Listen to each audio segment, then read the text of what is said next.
Vamos então continuar o nosso estudo. Nós vamos fazer uma atividade complementar do módulo 3, né, que é eles colocam, que é optativa. Seminário, né, análise e divulgação de mensagens mediúnicas, onde eles aconselham a reunir os grupos e fazer um seminário. O item 1, análise e divulgação de mensagens mediúnicas. Um dos correspondentes da Revista Espírita perguntou a Allan Kardec em certa ocasião, abre aspas, deve-se publicar tudo quanto dizemos aos espíritos? Fecha aspas. Allan Kardec respondeu-lhe com outra pergunta, abre aspas. Seria bom publicar tudo quanto dizem e pensam os homens? Fecha aspas. Isso aqui é na revista de novembro de 1859, que foi publicado. Nós vamos ver o capítulo 29 do livro dos médiuns, que fala da análise profunda, da análise que tem que ser feita antes de se publicar qualquer coisa, qualquer comunicação que seja recebida. Uma análise criteriosa, né, para se colocar e se publicar aquilo que realmente for útil, aquilo que realmente for, digamos assim, dentro daquilo doutrinário, né? Dentro daquilo que os espíritos nos trouxeram. Então, se Kardec, na época dele, com todos aqueles espíritos de escola, ele precisava dessa análise profunda, imagina hoje, com tanto zombeteiro, com tanta gente querendo 15 minutos de fama na internet, colocando qualquer bobagem, principalmente um monte de mentiras, com assinaturas de espíritos conhecidos. Então, basta você conhecer a doutrina, para isso tem que conhecer bem a doutrina, conhecer bem as 5 obras do Kardec, para poder pegar um texto, para poder analisar e ver que aquilo não tem sentido, que é ridículo. Está ali, às vezes, com assinaturas de pessoas conhecidas, e você fala, esse espírito é um espírito elevado, é um espírito que pregou, é um espírito que trabalhou o tempo todo para que a doutrina fosse estudada. Vai colocar alguma coisa contra o que os espíritos falaram? É claro que não. Então aquilo é falso. Aquilo ali é só para chamar atenção, para meter medo, para ganhar likes, ganhar dinheiro, né, na internet. Porque é por isso que as pessoas querem likes, é por isso que as pessoas querem que se propague cada vez mais, porque cada um que entra, né, é uma moedinha que cai na conta. Antes, porém, de imitar a sua opinião definitiva sobre o assunto, o codificador fez as seguintes considerações, também na Revista Espírita de novembro de 1859. Né? Porque você coloca tudo que as pessoas falam, você vai publicar no jornal, vai publicar na revista, vai pôr na internet? Não. Com os espíritos é a mesma coisa. É só aquilo que for realmente útil. Então, Kardec coloca aqui. Quem quer que possua uma noção do espiritismo, por mais superficial que seja, e vamos lembrar que aqui, 1859, né, está começando a doutrina, em 57 tinha saído o Livro dos Espíritos, então está tudo muito no começo, por isso que ele coloca aqui. Por mais superficial que seja a noção do espiritismo, naquela época era superficial, estava começando a sair a doutrina. Hoje não. Hoje nós temos as 5 obras do Kardec, que dão a sustentação, que dão os alicerces. Nós temos as obras subsidiárias, como as do Chico, né? A vida no mundo espiritual, que são os livros do André Luiz através do Chico. Nós temos todos aqui no canal, é só ir lá na playlist. Nós temos a obra de Emmanuel, nós temos Joana de Ângeles, Filomeno de Miranda com Divaldo. Então nós temos muita coisa hoje para que a gente possa não só ter os alicerces, mas ter uma complementação muito bem estruturada, né, dos ensinos do mundo espiritual.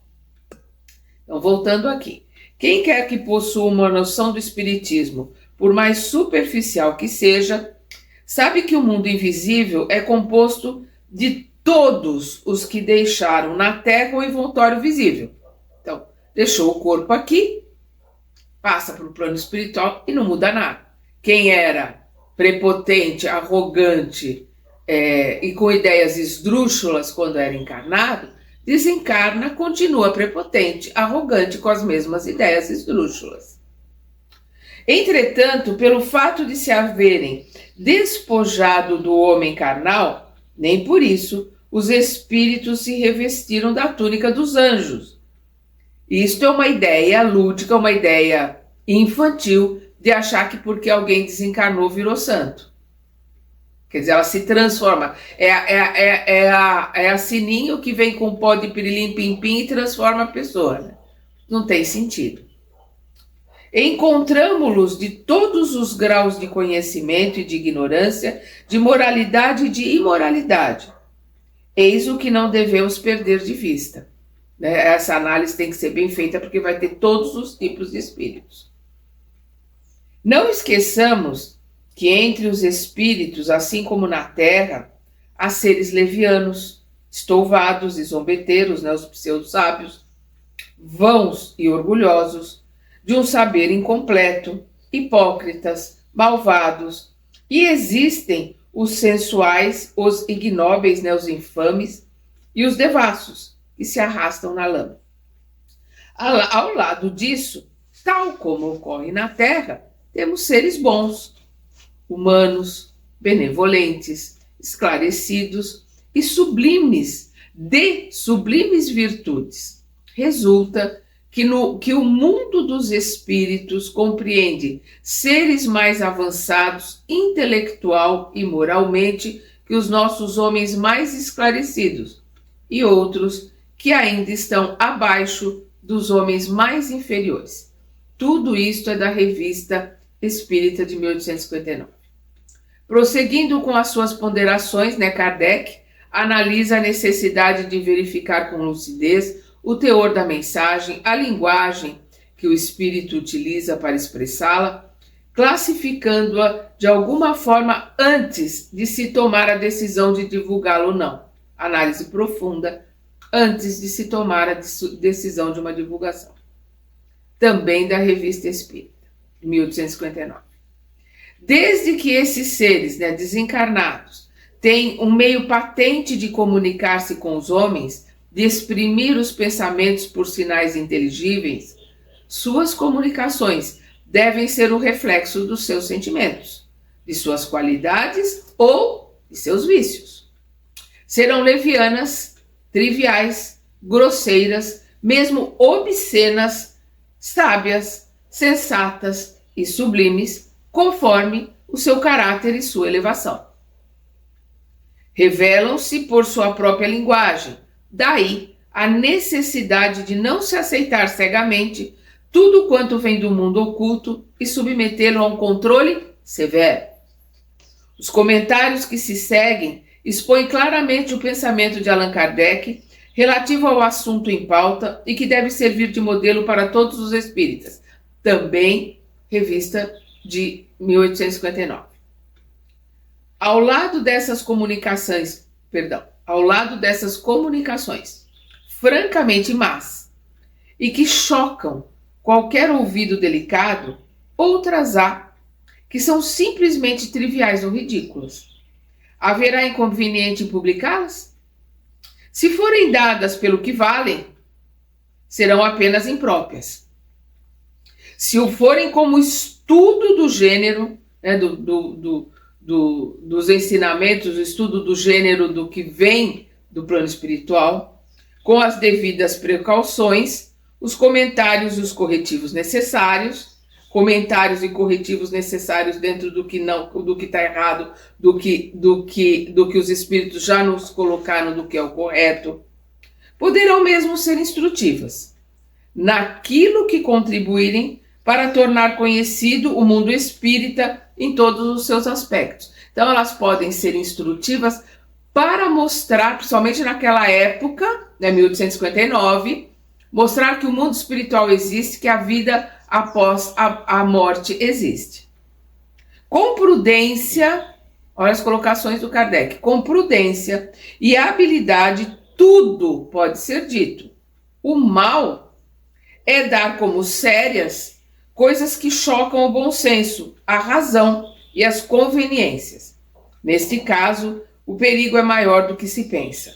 Aí nós vamos lembrar o irmão Erasto, né, o Erasto, discípulo de Paulo de Tarso, no livro dos Médiuns, que ele coloca, se a gente receber 10 mensagens, uma é falsa, nós vamos perder as outras 9, nós vamos afastar, tirar tudo, vamos perder as 9 que são verdadeiras, mas não vamos aceitar de forma nenhuma uma que seja errada. Por quê? Porque a verdade volta. A verdade é a mesma sempre e ela vai vir de novo. E a mentira, a gente não sabe as consequências que a mentira vai criar ao longo do tempo. Surge então, e muito naturalmente, a indagação: que tipo de risco pode ocorrer caso sejam divulgadas mensagens mediúnicas triviais, algumas inclusive que chocam o bom senso, a razão ou os bons costumes? Revelando-se como arguto analista, Kardec esclarece. Revista de 1859. Em primeiro lugar, essas publicações têm o inconveniente de induzir em erro as pessoas que não estão em condições de aprofundá-las, nem de discernir o verdadeiro do falso, especialmente numa questão tão nova como o espiritismo. Ele ainda é novo, mas naquela época, nossa, estava começando a chegar. Então as pessoas não têm noção de saber o que é certo e o que é errado. Hoje só não sabe o que é certo e o que é errado é quem não estuda. Quem tem preguiça de estudar. Porque os livros estão aí gratuitamente, os cursos, as aulas, os vídeos. Quem quer aprender, aprende a qualquer hora e a qualquer tempo. Em segundo lugar, são armas fornecidas aos adversários, que não perdem tempo em tirar desse fato argumentos contra a alta moralidade do ensino espírita. Por quê? Insistimos. O mal está em considerar como sérias coisas que constituem notórios absurdos.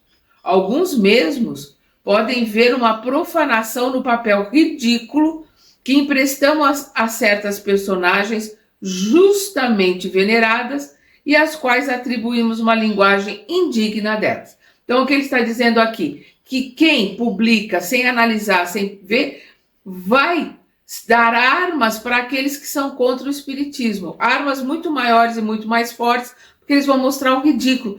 Principalmente quando assina o nome de alguém conhecido, eles vão mostrar. Jamais essa pessoa colocaria esses erros de português, essas colocações.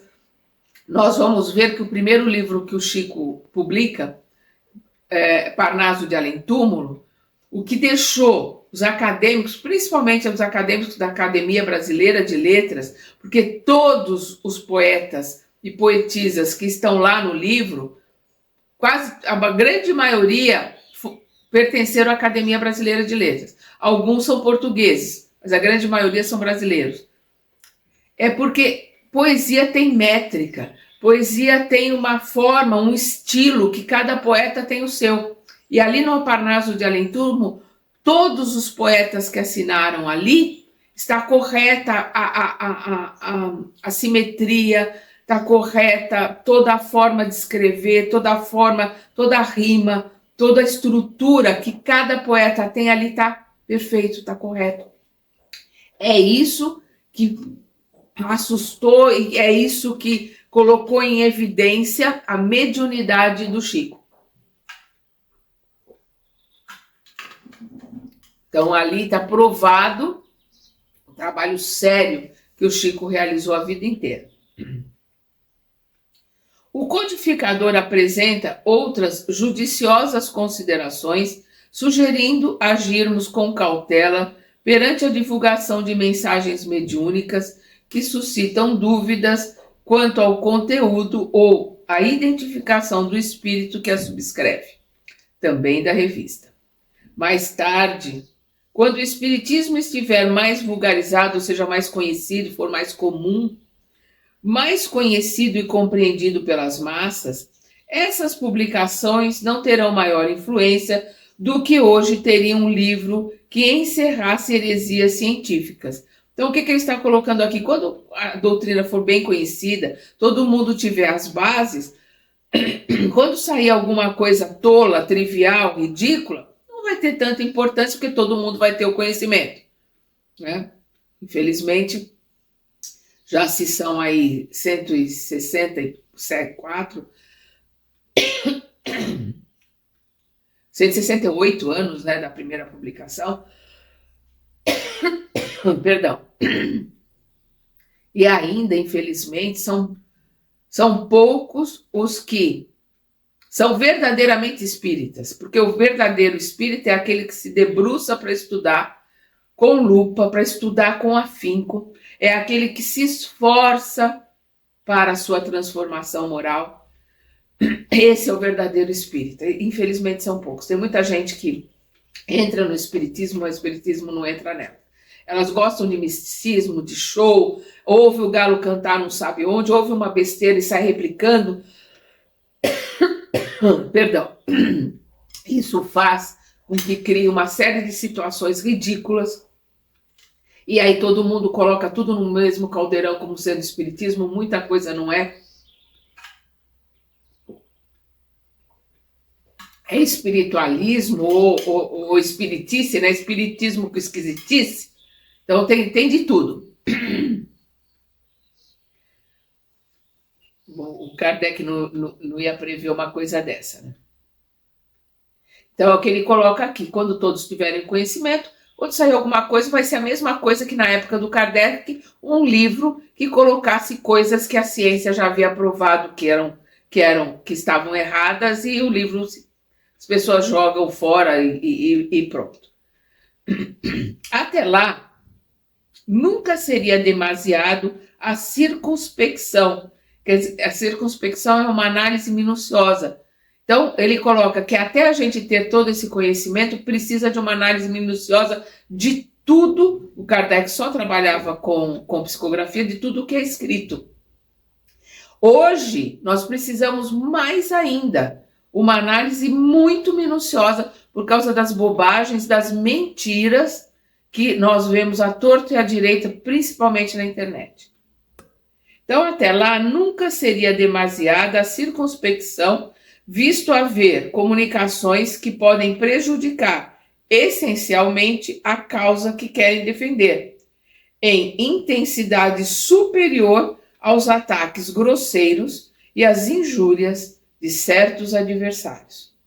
Se algumas fossem feitas com tal objetivo, não alcançariam melhor êxito. Então, se alguma dessas publicações fossem feitas com o objetivo de desacreditar o espiritismo, o que não são, né? As pessoas colocam ali porque acham que aquele espírito realmente tinha alguma coisa para dizer. Essas publicações são as maiores armas para aqueles que são contra o espiritismo. O erro de certos autores é escrever sobre um assunto antes de tê-lo aprofundado suficientemente, dando lugar desse modo a uma crítica fundamentada. Então, às vezes a gente vê pessoas, médiuns, que estão começando a psicografar, começando alguma coisa, não tem nem um estudo aprofundado para poder escrever alguma coisa e saem escrevendo aquilo que psicografaram, achando que é, né, a oitava maravilha do mundo, e com um monte de besteiras, com um monte de colocações que não tem base. Por isso que tem que se tomar tanto cuidado. Como conclusão, assevera Allan Kardec, aqui também da revista de 1859. As comunicações grosseiras, inconvenientes ou simplesmente falsas, absurdas e ridículas não podem emanar senão de espíritos inferiores. O simples bom senso o indica. Basta ter bom senso para fazer uma boa análise. A importância que, pela publicidade, é concedida às suas comunicações, os atrai, excita e encoraja. Por isso que tem tanto médium obsediado aí por espíritos pseudo-sábios, espíritos zombeteiros, porque eles querem o mesmo que o médium quer. É a fome com a vontade de comer. Quer likes, quer 15 minutos de fama, quer né, se tornar conhecido. Na época do Kardec é a mesma coisa, não tinha intensidade da comunicação, mas as pessoas continuam as mesmas. Por isso que ele diz que o que atrai esses espíritos? Né, que é a publicidade concedida a essas publicações. O único e verdadeiro meio de os afastar é provar-lhes que não nos deixamos enganar. É análise minuciosa, é mostrar que não vai ser enganado. E aí eles acabam desistindo. Rejeitando impiedosamente como apócrifo, ou seja, aquilo que é contestável, que não tem veracidade, e suspeito, tudo que não for racional, tudo que desmentir a superioridade que se atribui ao espírito, que se manifesta e de cujo nome ele se reveste. Quando então vê que perde seu tempo, afasta-se. Hermínio de Miranda, né? O Hermínio Miranda, ele é um escritor que foi dirigente espírita, foi dialogador muito tempo. Um dos seus livros mais conhecidos é A Diversidade dos Carismas, que são 2 volumes. Ele tem vários outros livros. Não são livros psicografados, são livros que ele escreve através do estudo minucioso que ele faz, através dos diálogos, né? O diálogo com as sombras dele, é ele como dialogador, toda a experiência dele como dialogador, que é um livro muito bom, muito conhecido. Os livros dele, todos eles são muito bons.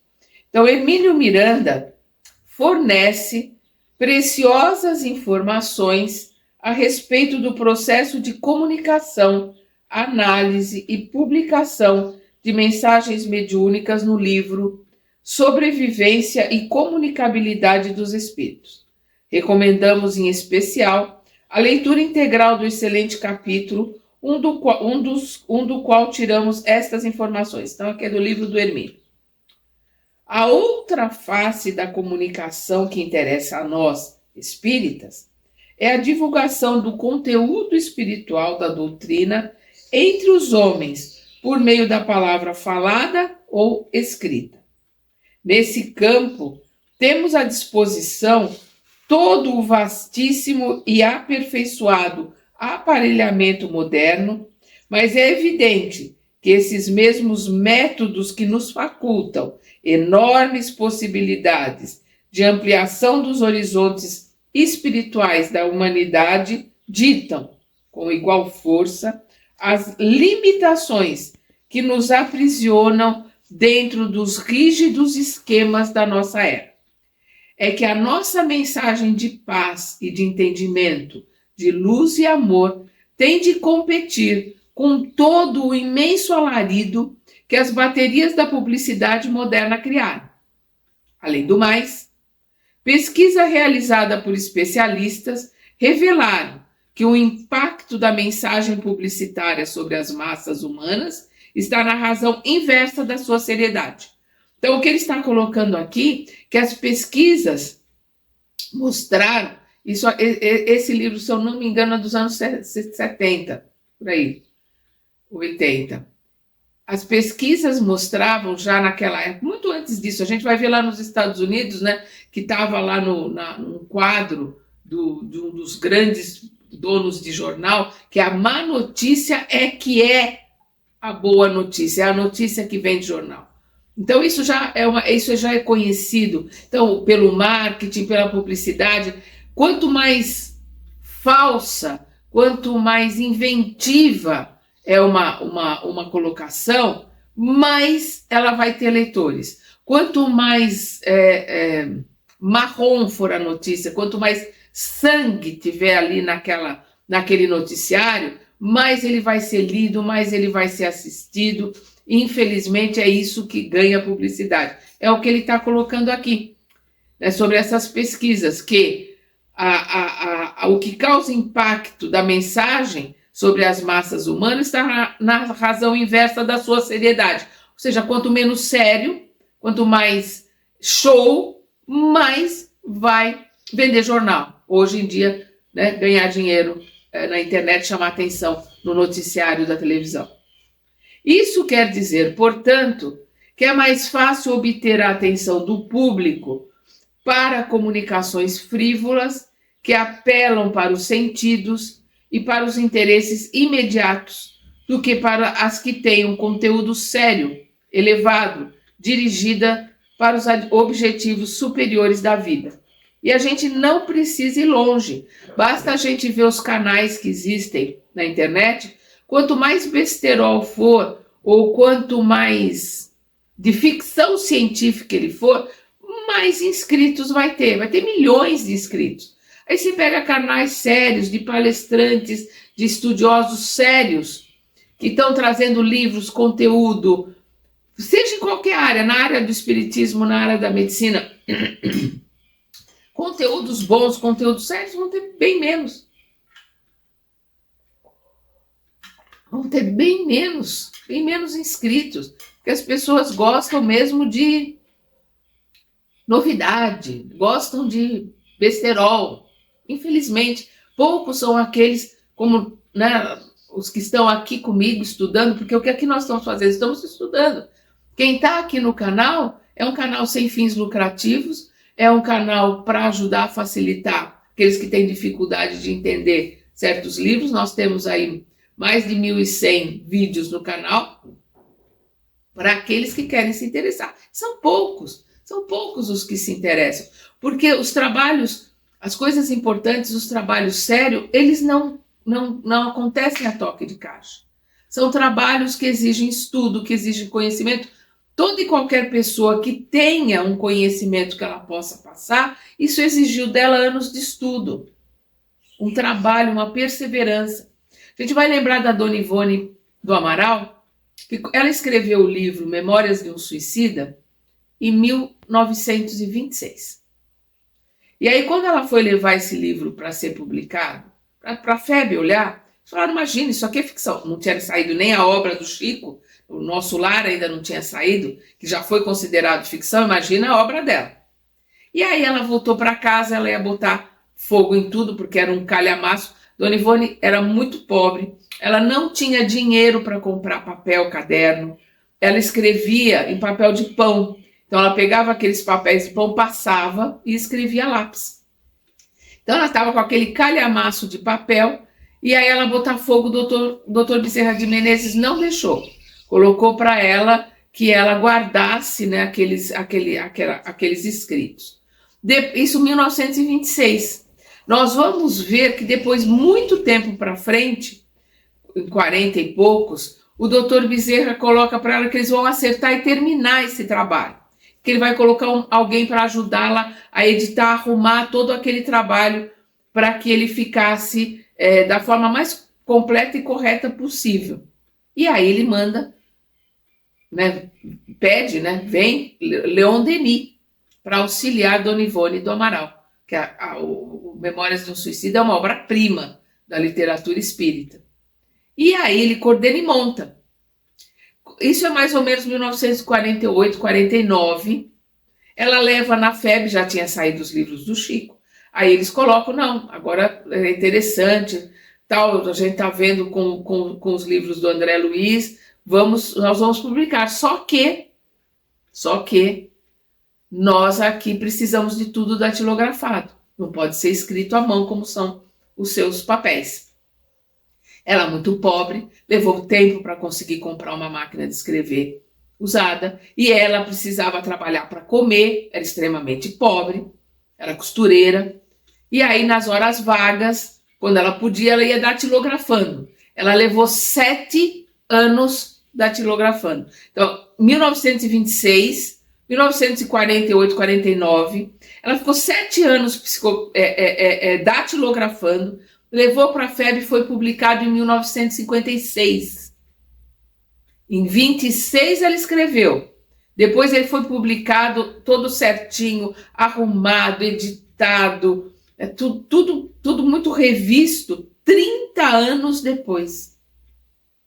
Uma boa obra precisa de perseverança, precisa de análise, precisa de estudo, precisa realmente... Ali nós vamos ver, ela é só, como diz o Chico, é só o veículo, né? É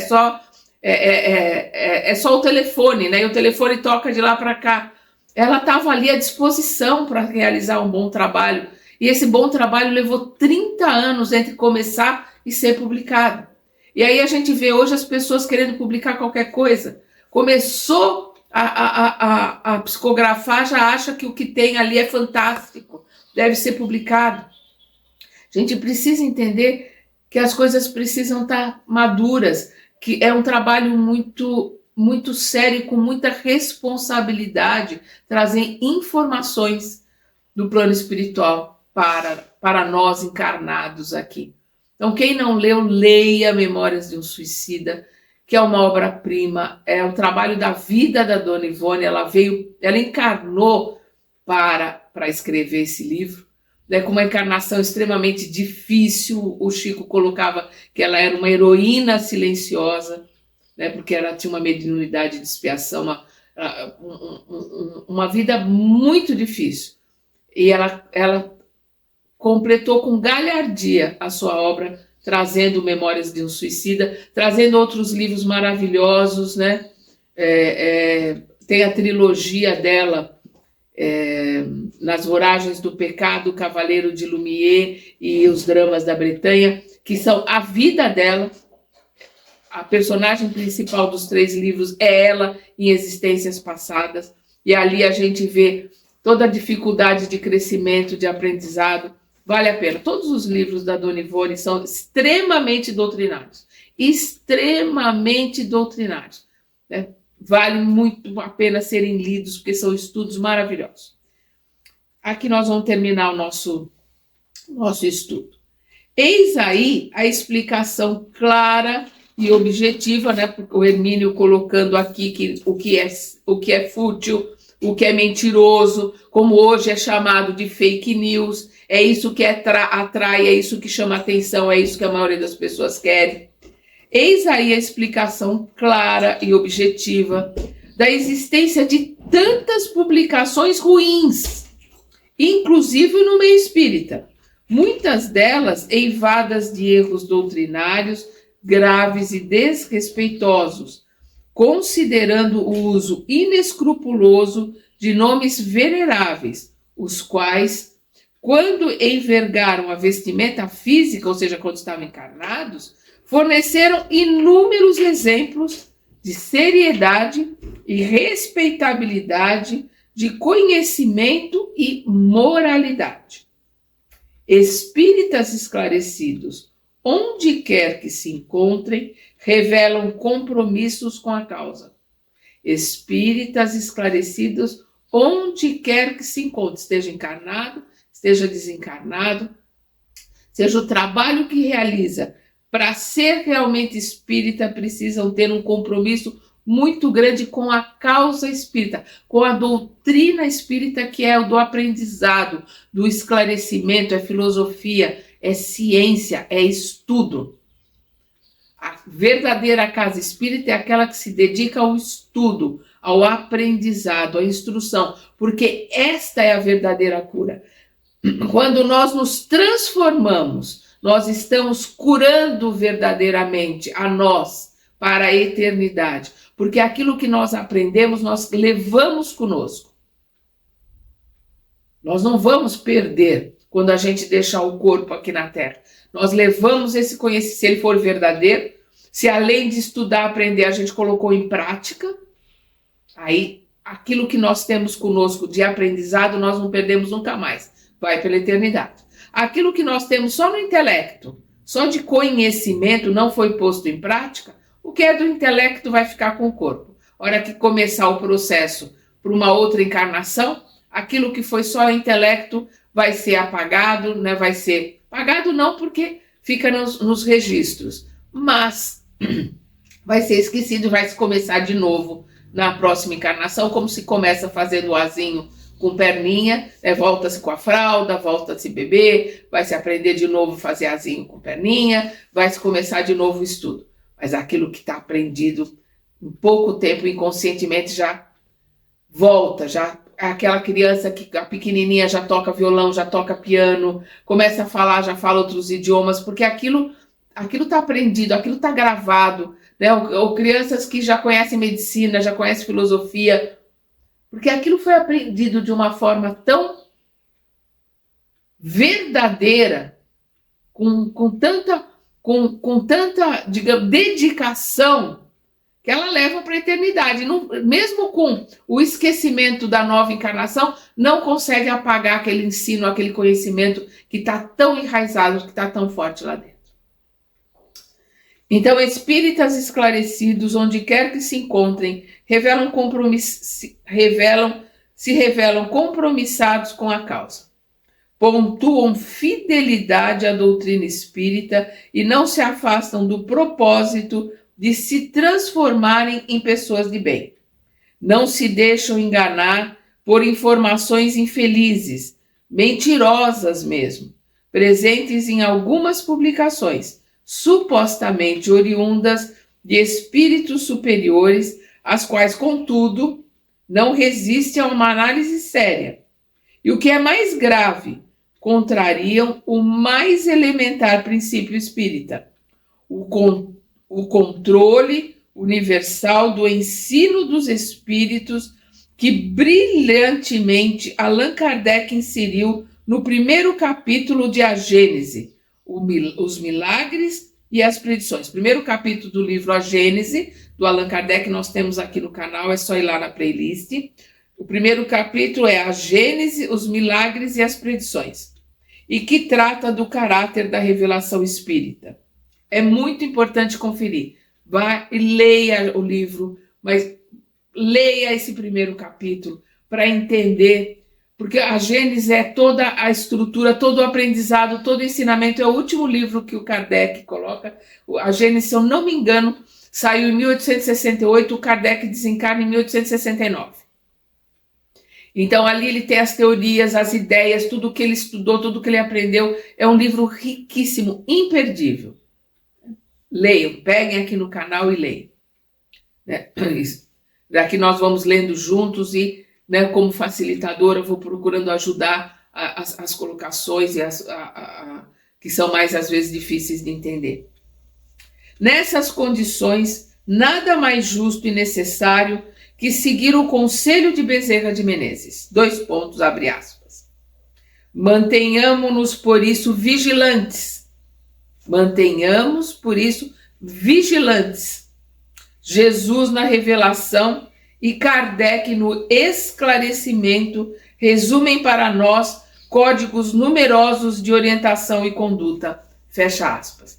Que a gente lembre sempre desse conselho do Dr. Bezerra de Menezes, porque nós temos que estar vigilantes e atentos. O Cristo já colocava para isso no vigiar e orai, vigiar os nossos sentimentos, vigiar os nossos pensamentos. Nós temos que ter muito vigilantes. Saiu um livro. Tudo bem, vamos dar. Não vai deixar de ler, não. Vai lá e vai olhar, mas com base. Eu tenho a base da doutrina. Eu tenho o conhecimento dos 5 livros, né, do Pentateuco, os 5 livros de Kardec. Então eu posso ver, não, isso aqui não tem cabimento, isso aqui não tem lógica, isso aqui é ridículo. E vai tirando e vai pegando só o que é realmente bom, se é que às vezes não tem nada de bom, a gente já coloca para lá, porque a gente não pode perder tempo. O tempo é um presente de Deus para conosco, para que a gente possa crescer e se aprimorar. A gente não pode ficar perdendo tempo lendo besteira, perdendo tempo em rede social, perdendo tempo maratonando coisas que não vão levar a nada. A gente tem que aproveitar o nosso tempo o máximo possível para que a gente possa ler coisas instrutivas, que realmente nos ajudem na nossa transformação. Para isso nós temos as obras básicas, nós temos Chico, nós temos Divaldo. Só do Chico são 450 livros imperdíveis. Nós temos muito material para ler, para estudar e que vão nos ajudar a crescer, melhorar e nos transformarmos, porque essa é a meta da nossa encarnação, é a nossa transformação, a nossa mudança interior. E aí nós vamos ver no nosso próximo estudo, né, o anexo 1, que são os estágios, né? O objetivo do estágio nos grupos mediúnicos da Casa Espírita. É o nosso próximo estudo. Até lá!